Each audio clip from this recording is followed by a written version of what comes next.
കഴിഞ്ഞ കുറച്ച് ദിവസങ്ങളായി ഉയർന്ന സെല്ലിംഗ് പ്രഷർ നേരിടുന്ന ഒരു സെക്ടറായി മാറിയിട്ടുണ്ട് FMCG സെക്ടർ. കഴിഞ്ഞ ട്രേഡിംഗ് സെഷനിലും FMCG സെക്ടറിലെ സ്റ്റോക്കുകളിൽ സെല്ലിംഗ് പ്രഷർ പ്രകടമായിരുന്നു.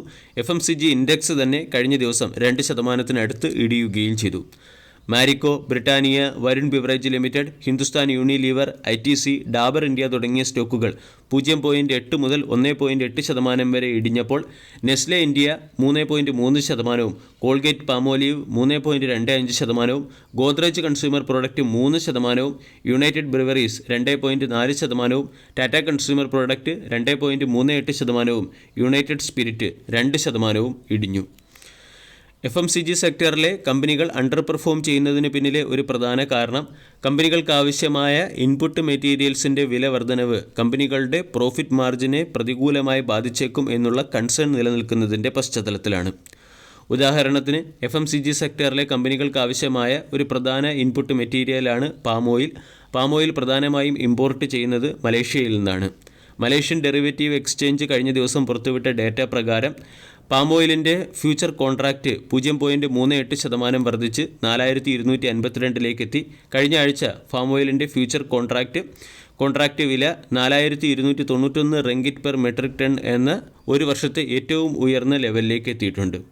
പാമോയിലിൻ്റെ വിലയോടൊപ്പം തന്നെ സോയാ ഓയിൽ കോൺട്രാക്റ്റിൻ്റെയും സോയാ ഓയിലിൻ്റെ വിലയിലും വർധനവുണ്ടാകുന്നു.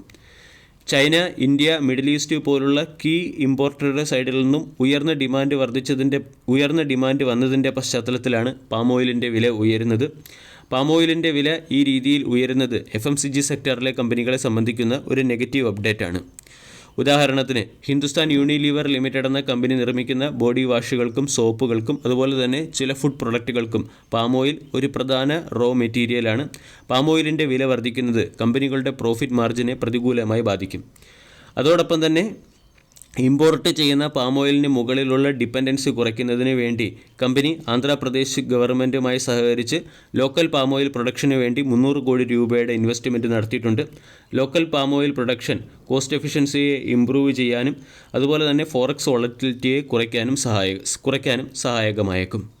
നിയർ ടൈമിൽ പാമോയിലിൻ്റെ പ്രൈസിൽ ഒരു ഫ്ലക്ച്വേഷൻ വരാൻ സാധ്യതയുണ്ടെങ്കിലും 2025 ഫിനാൻഷ്യൽ ഇയറോടുകൂടി ഈ ഫ്ലക്ച്വേഷൻ നോർമലൈസ് ആകാനും ഇൻഫ്ലേഷൻ കൺട്രോളിലാകാനും സാധ്യതയുണ്ടെന്നാണ് പല അനലിസ്റ്റുകളും പറയുന്നത്. 2025 ഫിനാൻഷ്യൽ ഇയറോടുകൂടി പാമോയിലിൻ്റെയും ക്രൂഡ് ഓയിലിൻ്റെയും വില സ്റ്റേബിൾ ആകാൻ സാധ്യതയുണ്ട്. അതായത് ഫ്യൂച്ചറിൽ വില സ്റ്റേബിൾ ആവുകയാണെങ്കിൽ ഇപ്പോഴിത് ഇൻവെസ്റ്റേഴ്സിനെ സംബന്ധിക്കുന്ന ഒരു മികച്ച അവസരം തന്നെയാണ്. കാരണം ഇൻപുട്ട് മെറ്റീരിയൽസിൻ്റെ വില വർദ്ധിക്കുന്ന സാഹചര്യത്തിൽ സ്റ്റോക്കുകൾ അതിൻ്റെ 52 വീക്ക് ലോയ്ക്കടുത്തേക്ക് ഇടിയുന്നുണ്ട്. 52 വീക്ക് ലോയ്ക്കടുത്ത് ഇൻവെസ്റ്റ് ചെയ്യുകയാണെങ്കിൽ മീഡിയം ടൈമിൽ നമുക്ക് ഈ സ്റ്റോക്കുകളിൽ നിന്നും ഡീസൻറ്റ് റിട്ടേൺ നേടാനും സാധിക്കും. FMCG സെക്ടറിലെ HUL എന്ന സ്റ്റോക്ക് അതിൻ്റെ 52 വീക്ക് ലോയ്ക്കടുത്തായിട്ടാണ് ഇപ്പോൾ ട്രേഡ് ചെയ്യുന്നത്.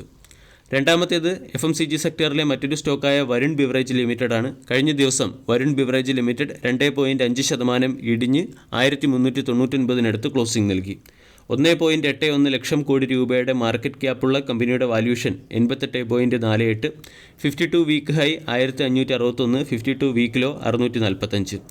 കഴിഞ്ഞ 6 മാസം കൊണ്ട് 54% റിട്ടേണും ഒരു വർഷം കൊണ്ട് 114% റിട്ടേണും നൽകിയ സ്റ്റോക്കാണ് Varun beverage limited. Varun beverage limited എന്ന കമ്പനി പെപ്സിക്കോയുടെ ഫ്രാഞ്ചൈസി ഓപ്പറേറ്ററാണ്. പെപ്സിക്കോയുടെ കാർബണേറ്റഡ് സോഫ്റ്റ് ഡ്രിങ്കും മിനറൽ വാട്ടർ ഉൾപ്പെടെയുള്ള നോൺ കാർബണേറ്റഡ് ബിവറേജസും സപ്ലൈ ചെയ്യുകയും ഡിസ്ട്രിബ്യൂഷൻ ചെയ്യുകയും ചെയ്യുന്ന ഒരു കമ്പനിയാണ് Varun beverage limited. Varun beverage limited കഴിഞ്ഞ 2 വർഷം കൊണ്ട് 364% റിട്ടേണും 3 വർഷം കൊണ്ട് 568% റിട്ടേണും നൽകി. ഈ വരുൺ ബിവറേജിന് പ്രമുഖ ബ്രോക്കേജ് ഏജൻസിയായ മോത്തിലാൽ ഒസ്വാൾ ബൈ എന്ന റേറ്റിംഗും 1600 രൂപയുടെ ടാർഗറ്റ് നൽകുന്നുണ്ട്. ഉയർന്ന ടാർഗറ്റ് നൽകിയതിന് പിന്നിലെ പ്രധാന കാരണം കമ്പനി ലോഞ്ച് ചെയ്ത പുതിയ പ്രൊഡക്റ്റുകൾക്കെല്ലാം മികച്ച സ്വീകരണമാണ് വിപണിയിൽ നിന്നും ലഭിക്കുന്നത്. കൂടാതെ ഇന്ത്യ, ആഫ്രിക്ക തുടങ്ങിയ ടെറിട്ടറിയിലേക്ക് കമ്പനിക്ക് അതിൻ്റെ പ്രൊഡക്റ്റ് പെനട്രേറ്റ് ചെയ്യാൻ സാധിച്ചു. കമ്പനി അതിൻ്റെ മാനുഫാക്ചറിംഗ് കപ്പാസിറ്റി തുടർച്ചയായി വർദ്ധിപ്പിക്കുകയും ഡിസ്ട്രിബ്യൂഷൻ കപ്പാസിറ്റി ഉയർത്തുകയും ചെയ്യുന്നുണ്ട്. റൂറൽ ആൻഡ് സെമി റൂറൽ ഏരിയകളിൽ റെഫ്രിജറേഷൻ ഫെസിലിറ്റി വർദ്ധിക്കുന്നതും കമ്പനിക്ക് അനുകൂലമായ ഒരു ഘടകമാണ്. കൂടാതെ കമ്പനി അതിൻ്റെ ഇൻ്റർനാഷണൽ ബിസിനസ്സിനെ സ്കെയിലപ്പ് ചെയ്യുകയും ചെയ്യുന്നു. ഈ ഡേറ്റകളുടെ പശ്ചാത്തലത്തിൽ 2023-26 കറണ്ട് ഇയറിൽ കമ്പനിയുടെ റവന്യൂവിൽ 21% CAGR കൂടിയുള്ള ഗ്രോത്തും എബിറ്റയിൽ 22% CAGR കൂടിയുള്ള ഗ്രോത്തും പ്രോഫിറ്റ് ആഫ്റ്റർ ടാക്സിൽ 28% CAGR കൂടിയുള്ള ഗ്രോത്തുമാണ് പ്രതീക്ഷിക്കുന്നത്.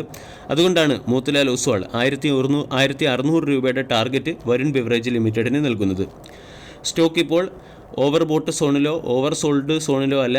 RSI 54.8 52 വീക്ക് ഹൈയിൽ നിന്നും ഏകദേശം 10 മുതൽ 12% കറക്ഷനിൽ സ്റ്റോക്ക് ലഭ്യമാണ്. ട്രെൻഡ് ലൈൻ സപ്പോർട്ടിന് അടുത്തായിട്ടാണ് സ്റ്റോക്ക് ട്രേഡ് ചെയ്യുന്നത്. അതേസമയം വരുൺ ബിവറേജ് ലിമിറ്റഡ് എന്ന സ്റ്റോക്കിൽ ഹെവി ഡിസ്കൗണ്ടിൽ ഇൻവെസ്റ്റ് ചെയ്യാൻ താല്പര്യമുള്ളവർ സ്റ്റോക്ക് 1250 എന്ന ലെവൽ ടെസ്റ്റ് ചെയ്യുകയാണെങ്കിൽ അവിടെ പൊസിഷൻ എടുക്കാവുന്നതാണ്. സ്റ്റാഗേർഡ് മാനറിൽ ഇൻവെസ്റ്റ് ചെയ്യാൻ താല്പര്യമുള്ളവർക്ക് ഫസ്റ്റ് ഡിപ്പ് അല്ലെങ്കിൽ ഫസ്റ്റ് ഇൻസ്റ്റാൾമെൻറ്റ് കറണ്ട് മാർക്കറ്റ് പ്രൈസിനടുത്ത് നടത്താവുന്നതാണ്. വീഡിയോ എല്ലാവർക്കും ഇഷ്ടമായി എന്ന് വിശ്വസിക്കുന്നു. Thank you.